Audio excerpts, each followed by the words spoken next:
Одон тоёг шинээс асуух асуулт байна.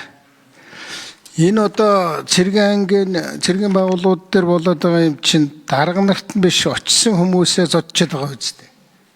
Тэгэхээр энэ дээр бичигдснээр цэргийн алба хаашдад зориулсан хүний эрхийн сургууль соён гэгэрүүл хууль ажиллагаа гэд ингээд байна л дээ. Тэр зодоод байгаа дарга нарт нь тэр автоматд байгаа нөхдүүд нь хариуцлага тооцдог тал дээр тэр ч одоо баг сургуульд яваач нэмэргүй шахав байхад.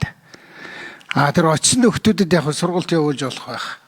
Тэр чинь богино хугацаанд очиод явчихж байгаа шүү дээ. Тэр цаана үлдэж байгаад л одоо хүний амьд хүртэл юм хийж байгаа энэ хүмүүс дээр яах юм? Одоо таны энэ дээр бичснээр бол ингэж яах юм? Захирагч удирдах бүрэлдэхүүн хүний эрхэд суурилсан удирдлагын арга барил өдөр ном заагаад төлөвшгүй.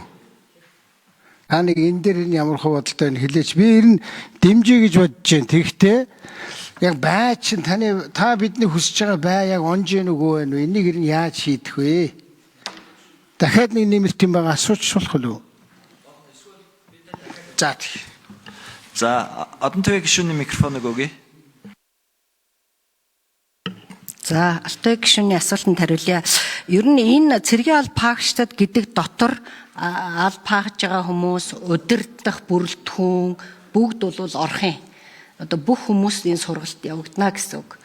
Тэгэхээр таны одоо хэлж байгаа болгоомжл зөвхөн одоо тэр дарга нараас бусад хүмүүст явал үр дүнгүй биш үү гэдэг асуудал бол гарахгүй. Бүх одоо удирдах бүрэлдэхүүн цэргийн алба хаагчдад бүгдэнд нь сургалт хийн. Ингэснээр одоо бас энэ хүмүүст яг энэ ер нь эрүүдэн шүүх гэдэг чи юг хэлдэг юм бэ? Зөвхөн бас зодож жанжихаас гадна хүний нэр төр таалдах, за одоо өвлийн хүйтэн удаан зогсоо, хоол ундгүй байлгах, гутаанд оромжилж харьцах гэдэг энэ бүх зүйлийг одоо яг юм шинжлэх ухааны үндсэлтэй гэдэг юм уу ингээд заана. За энийг зөрчсөн хүмүүст одоо ямар эрүүгийн хариуцлага хүлээлгдэг, ер нь хүний эрхийн зөрчиллийг хэрхэн одоо бид нар дээдлэх ёстой юм гэдэг энэ бүх зүйлүүд одоо яг энэ олон улсын нэгдэн орсон конвенцийн одоо тэр загварын дагуу ер нь хийгдэн. За дээрэс нь одоо Монгол улсын хэмжээнд байгаа бүх цэргийн анги нэгтгэлүүдээр энэ ингээд хийгдээд явах юм аа.